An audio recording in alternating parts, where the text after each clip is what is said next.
bisa ngajar pernah punya pengalaman apa aja waktu kuliah? Jujur nggak ada. Karena kenapa? Jadi waktu kuliah aku ya fokusnya kuliah sama kegiatan UKM aja.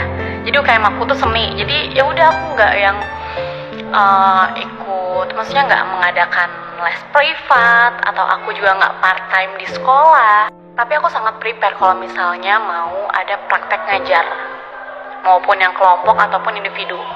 Karena ya itu waktunya nggak sih kita nunjukin ya ini loh ilmu yang selama kita kuliah kita dapetin tuh ya kita tunjukin ketika praktek itu. Makanya itu sih kadang aku juga bingung kalau ditanyain kayak tips ini kak, tips itu kak. Karena ya maaf jujur aja aku tuh pengalamannya aja masih sedikit, masih belajar banget. Dan ilmu yang aku share itu ya yang aku dapetin ketika aku kuliah ataupun yang aku cari sendiri seperti itu. Makanya kalau mau jujur aku ya bangga banget karena lulus dari